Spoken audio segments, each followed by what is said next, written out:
Do you know what the biggest mistake people make as they age? It's not losing their memory or physical health, it's clinging to things that rob them of peace. In more than 4 decades of studying human behavior, I've seen thousands of people reach their 60s, 70s, or 80s carrying suitcases full of emotional garbage.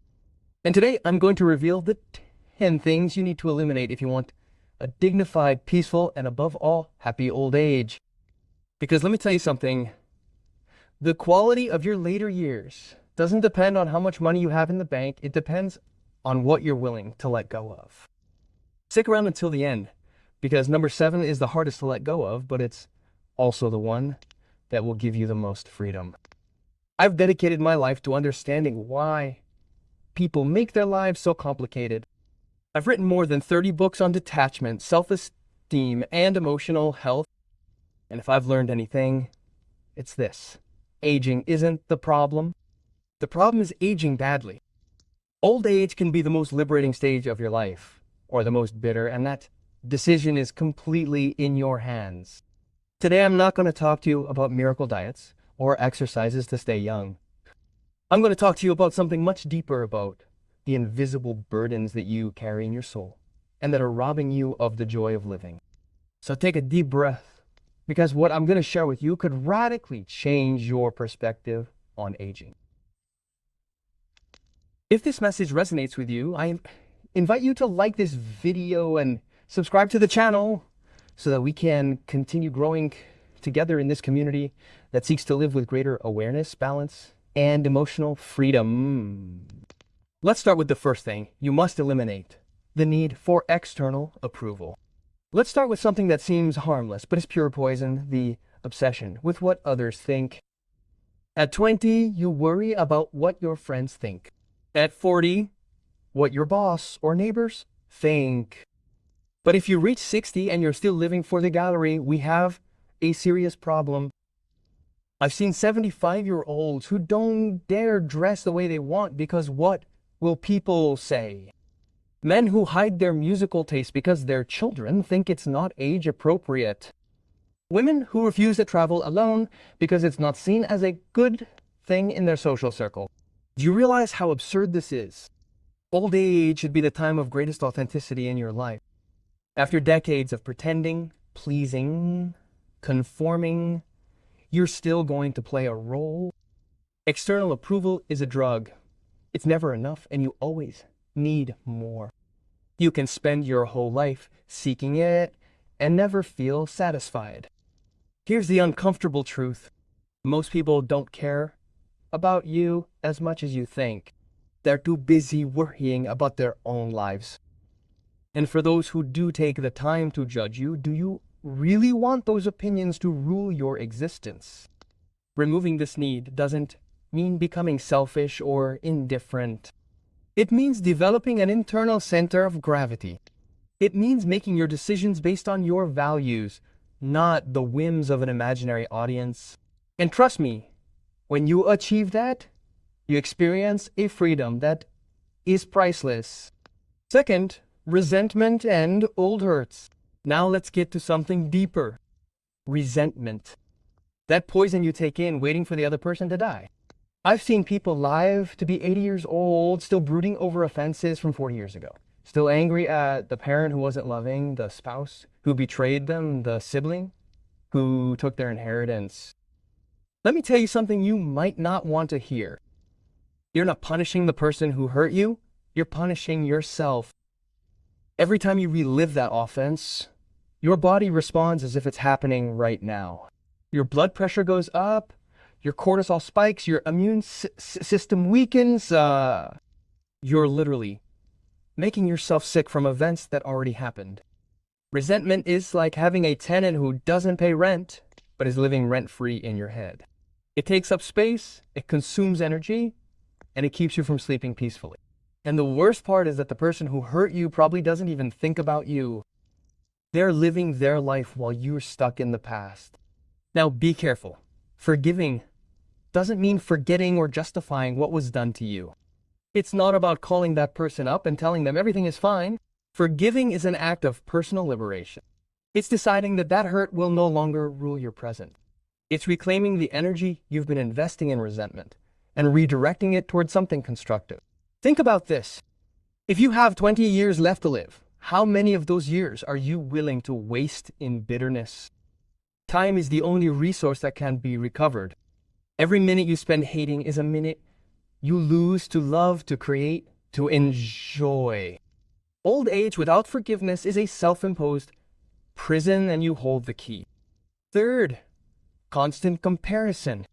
Now let's talk about one of the most silent and treacherous enemies of emotional well-being, constant comparison.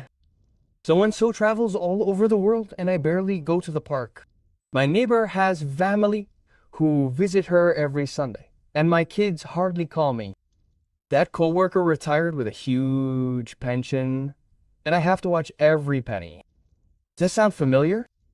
Comparison is the #1 thief of joy. And the saddest thing is that it gets crueler with age. Because when we reach maturity, we start looking sideways and measuring our life against that of others, just when we should be looking inward.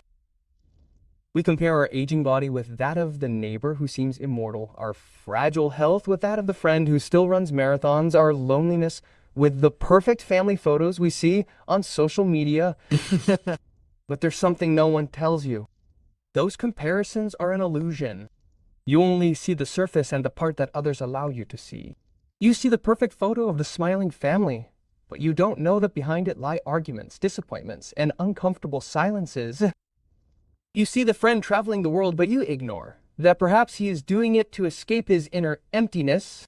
You see the generous pension, but you don't know how many years he sacrificed doing something he hated. Each person lives their own movie with scenes you don't know about. And when you compare yourself, what you do is take your worst moment and put it next to someone else's best frame. How can you not feel inadequate with such an unfair comparison? Besides, comparison has a more dangerous effect. It disconnects you from your own experience. Stop asking yourself, what can I do to improve my life? And you start asking yourself, why doesn't that happen to me? And when you fall into that thinking, you lose control. Because you are no longer the protagonist of your story, but a bitter spectator watching how others live what you think you can't live. The truth is that you don't need to compete with anyone. Old age is not a race. No one wins by going further or having more things, The true triumph is arriving at peace, with a light soul, knowing that you did the best you could with what you had. So next time you're tempted to compare yourself, remember this. You don't know another person's whole story, and what really matters is the story you're writing. Every wrinkle is a battle, every scar a lesson, and every loss a testament to your survival. Don't compare yourself. Be grateful. Celebrate what you still have, and you'll see how life starts to feel so much more yours. Fourth, material accumulation. And now for another topic that many avoid, but that defines the peace of mind of old age. Attachment to things. I've visited homes that feel like time capsules, rooms full of furniture that no one uses, closets filled with clothes from 20 years ago, shelves crammed with knickknacks, dishes for special occasions that were never used, and boxes full of just-in-case items. Most seniors have one thing in common, a profound difficulty in letting go. And when you ask why, the answers are always the same. My mother gave me this as a gift. This furniture was so expensive. I'll use it another day.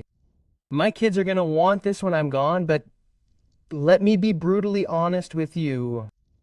Your kids probably don't want your stuff. They have different priorities, less space, and a different lifestyle. What you see as a treasure, they see as a burden. And when you're gone, 90% of it will most likely end up donated, sold, or thrown away. It's that simple. So why keep accumulating? Material attachment is a way of holding on to the past, of trying to control something in a world where we control less and less. But things that aren't going to protect you from fear or keep you company when night falls. They just take up space both physically and mentally. External clutter reflects internal clutter. When your surroundings are full of unnecessary objects, your mind is also full of noise. Conversely, when you start to let go, to clean, to donate, something changes inside you. You start to breathe differently. It's not about throwing everything away and living like a monk. It's about keeping only what gives you genuine joy, what you truly use, what represents the life you have today, not the one you had 30 years ago. Ask yourself this powerful question. If you had to move to a smaller space tomorrow, what would you take with you? That answer reveals what really matters. Everything else is dead weight. And there's something else. Simplifying isn't just practical, it's also spiritual. Because each thing you let go frees you a little bit from the fear of loss. And when you're no longer afraid of losing, you discover something beautiful that you lack. Let your home breathe. Let your memories live in you, not in the objects. And you'll see how little by little your mind quiets and your heart feels lighter. You're not throwing things away. You're making room for what truly matters, your peace. Number 5, the victim mentality. Now let's enter dangerous territory, the victim mentality. And I want to make something clear from the beginning. I'm not denying your pain. I'm not saying your wounds aren't real or that your losses haven't hurt. But there's a world of difference between having suffered and building your identity around suffering. The victim mentality is seductive. It gives you something that feels like relief, an explanation. Everything bad that happens to me is someone else's fault. The government, my kids, my boss, my partner, life itself. And deep down, it relieves you of responsibility. Because if everything comes from outside, you don't have to move or change or do anything. I've met people who keep a complete inventory of their misfortunes, repeating them like a prayer. My father was an alcoholic. My husband cheated on me. My boss exploited me. My children abandoned me. God was unfair to me.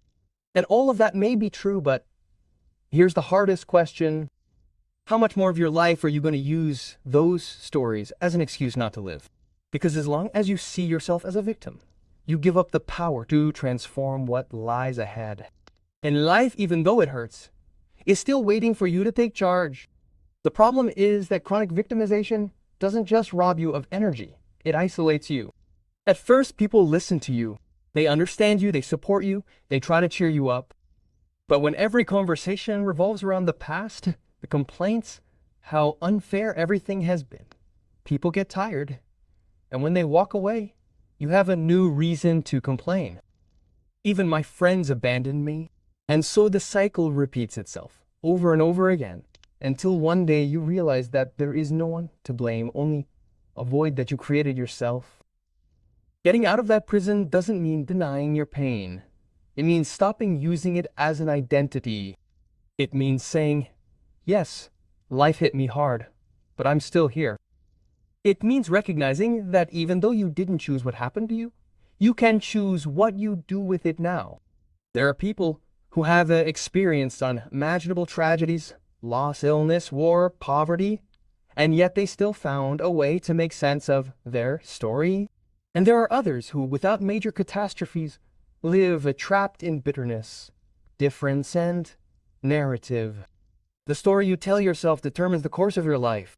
And as long as the story is I am a victim, life will treat you as such. So change the script. Go from why did this happen to me to what can I do with this now? That one question changes everything. Stop playing the victim role and start playing the protagonist role. Because while the past cannot be erased, the ending of your story can still be rewritten. Number 6, unrealistic expectations of family. Now brace yourself, because what comes next may hurt more than anything that came before. Your children owe you less than you think. Yes, I said it. And before you close this video in outrage, listen carefully. Sure, you gave them life. Sure, you raised them, fed them, stayed up late, worked hard for them, but that was your decision. They didn't sign a contract that says, in exchange for existing, I promise to call you every day, visit you every weekend, and adore you unconditionally when you're old. One of the greatest sources of suffering in old age is unrealistic expectations about family. I thought my children would be more attentive. I thought my grandchildren would visit me more. I imagined that at Christmas we would all be together, like before. And when that doesn't happen, you feel a deep emptiness.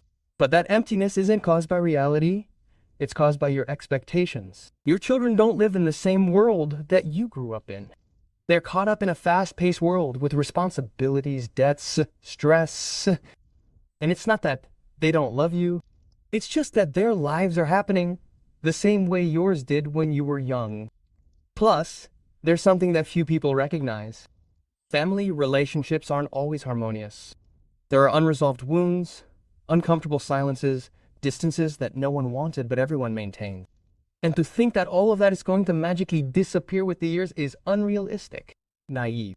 Families are not fixed over time, they are fixed through communication, forgiveness, and truth. Removing expectations does not mean resigning yourself to abandonment. It means loving from a place of reality, appreciating what they give you, without demanding what they cannot offer you, valuing a sincere phone call more than an obligatory visit, and above all, stopping using guilt as a form of emotional manipulation. How many parents live repeating phrases like, after everything I did for you, if only you knew the sacrifices I made? That is not love. That is an attempt to buy attention through emotional debt, and that, sooner or later, destroys any bond. There is a truth that sets you free. Family is not always blood. Sometimes, the people who support you the most, who listen to you and value you the most, do not share your last name. Friends, neighbors, community members, that is also family. A chosen family built on affection, not obligation. So let go of the expectation that your children will fill all your voids. They have their own path, as you had yours. And if you can accept that, the relationship changes. It stops being based on demands and starts to be based on mutual respect. Remember this: love is not measured by how many times someone visits you. It is measured by the quality of the encounter, by the sincerity of the affection. A short but genuine phone call can give you more peace than an entire dinner full of forced silences. Be grateful for what comes, let go of what doesn't, and allow life to surprise you with new forms of companionship. Because in the end, what fulfills you the most is not the number of people around you, but the quality of the love you share. 7th, identity tied to the past. Here we come to the one I promised. Number 7, the hardest to let go of, but also the most liberating: your past identity. The person you were and are no longer. How many times have you heard or said phrases like these? I was the best salesperson in the company. I was the prettiest girl in the neighborhood. I had an exceptional memory. I could work out for hours. I was the life of the party. Did you notice the verb tense? I was all in the past, as if your worth depended on who you were and not who you are now. This is one of the cruelest traps of aging, the temptation to live in memories of your past glory while belittling your present. I know people who repeat the same stories over and over again. The game they won 40 years ago, the professional achievement of their youth, how pretty they were at their wedding, how well they danced. And look, there's nothing wrong with fond memories. Memories are part of your story. The problem is, when all your conversation, all your sense of worth, all your identity is anchored in that past, when the only thing that defines you is who you were and not who you are. Because let me tell you something, getting older involves inevitable losses. You lose physical abilities, you lose social roles, you lose loved ones. If your identity is built on external things that inevitably get lost over time, you're going to collapse. It's math. The key is to develop a flexible identity based on your essence and not on your circumstances. Who are you beyond your profession? Who are you beyond your career? Who are you beyond your physical appearance? Who are you beyond your family roles? I've met extraordinary people who discovered their true selves after they turned 65, who started painting, writing, volunteering, learning languages, not because they were going to be the best at it, but because they finally gave themselves permission to explore without the pressure of performance or external approval. Old age can be the most authentic time of your life, but only if you're willing to let go of the mask you've been wearing for decades. Eighth, paralyzing fear. Fear is the eighth element you must eliminate. And I'm not talking about the natural fear of falling or getting sick. I'm talking about the fear that paralyzes you, that prevents you from living, that turns your last years into a long wait for death. Fear of being alone, fear of taking on a burden, fear of trying new things, fear of making mistakes, fear of what others think, fear of leaving your comfort zone, fear of change, fear of ridicule. This fear is especially cruel in old age because it disguises itself as common sense or prudence. I'm too old for that. At my age, it's better not to take risks. Why should I try if, after all? You realize how fear disguises itself as wisdom to keep you immobile? The truth is this: the greatest risk is not taking risks at all. You can reach the end of your days without having fallen, without having made mistakes, but also without having lived. And that is the real failure. I've seen 70-year-olds learn to use computers, travel alone for the first time, start new lives, friendships, ending decades-long toxic relationships, moving to another city, adopting pets, taking dance classes. Were they afraid? Of course. Did they do the same thing? Yes. And that made all the difference. Fear never goes away completely. You don't wait until you're not afraid to act. You act in spite of the fear. And each time you do, your world expands a little bit more. Think about this. What would you do if you weren't afraid? What conversation would you have? What activity would you try? What change would you make in your life? Now ask yourself, what's the worst that could happen if you tried it? You'll usually find that the worst is much greater than the actual risk. Ninth, bitterness and cynicism. We've arrived at number 9. That chronic state of disenchantment with life, that acidity of the soul that contaminates everything. Bitterness is not anger or sadness. It's deeper, more persistent. It's as if you install a gray filter through which you interpret absolutely everything. Good news seems suspect to you. Gestures kind people have ulterior motives. Young people are disrespectful. The world is doomed, and all past times were better. Do you know someone like that? Or worse yet, are you becoming that person? Bitterness is contagious and also self-destructive. It contaminates every conversation, every interaction, every experience. You go to a beautiful park and all you see is trash on the ground. You are invited to a gathering and all you notice is what is wrong. Someone tells you about a joyful event and your response is, you'll see when it happens to you. The cynic thinks he is being realistic. He thinks he is wiser, more intelligent. I have no illusions, he says proudly. But cynicism is actually a shield, a way of protecting yourself from disappointment at the cost of foregoing joy. And here's the irony. Bitterness doesn't protect your heart. It withers it.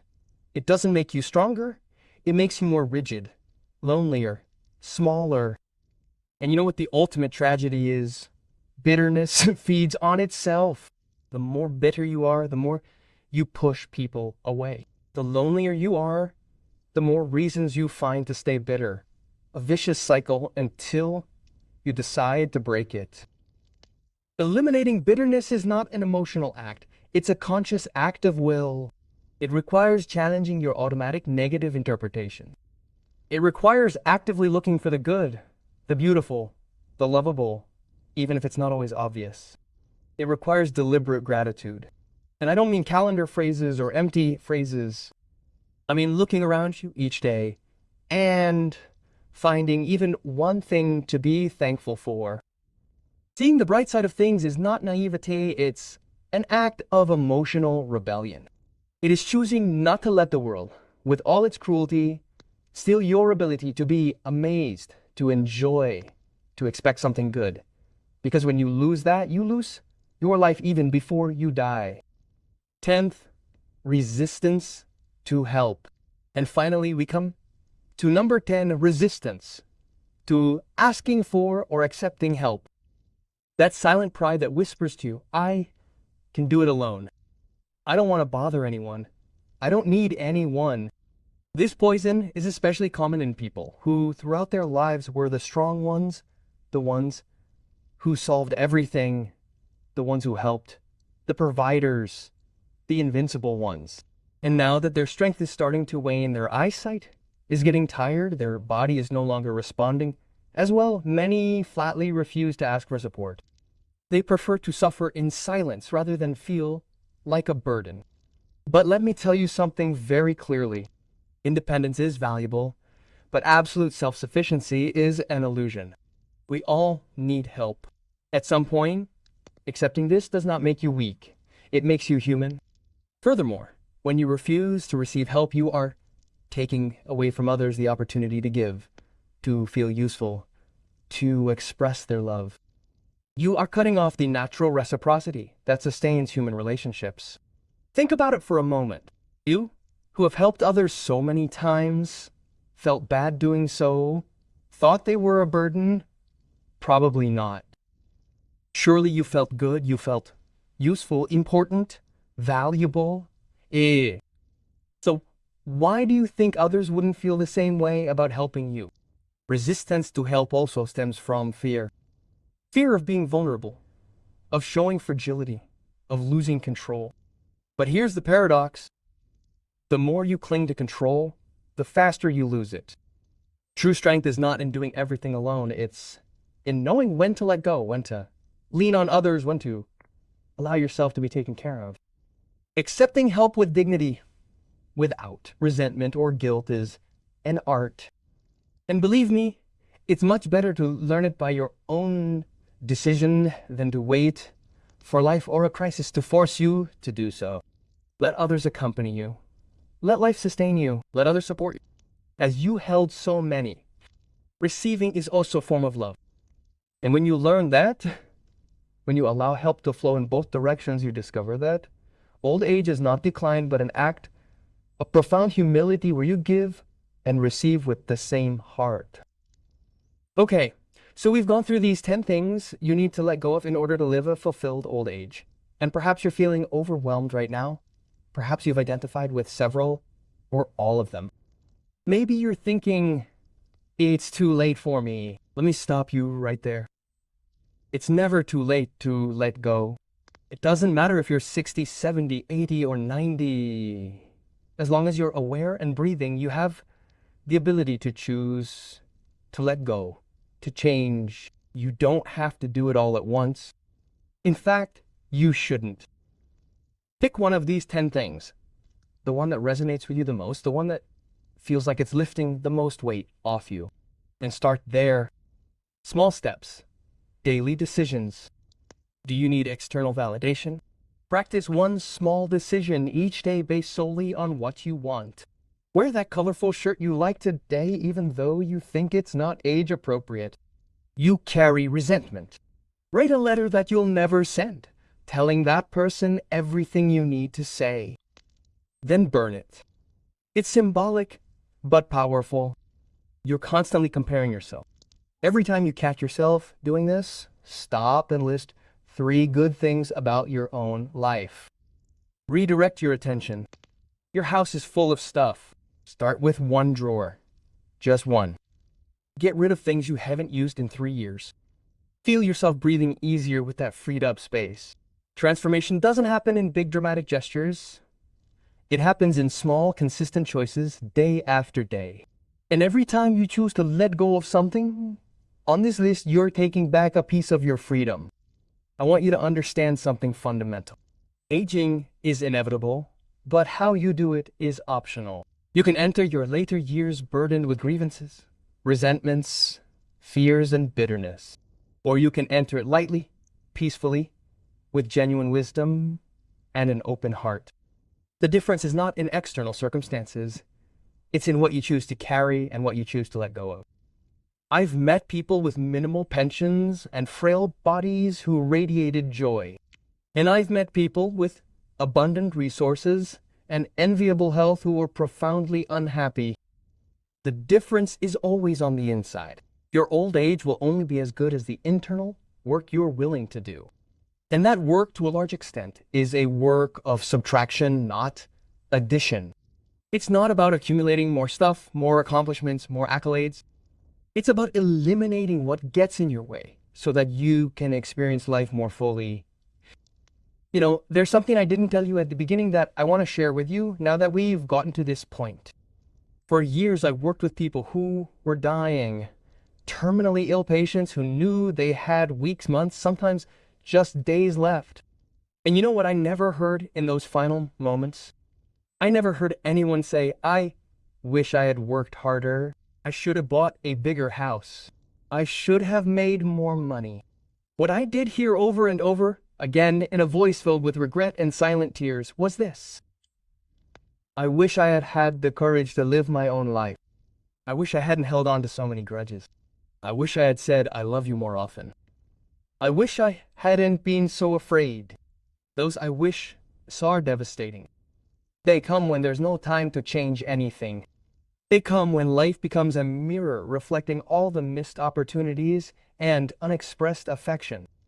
But you who are watching this now still have time.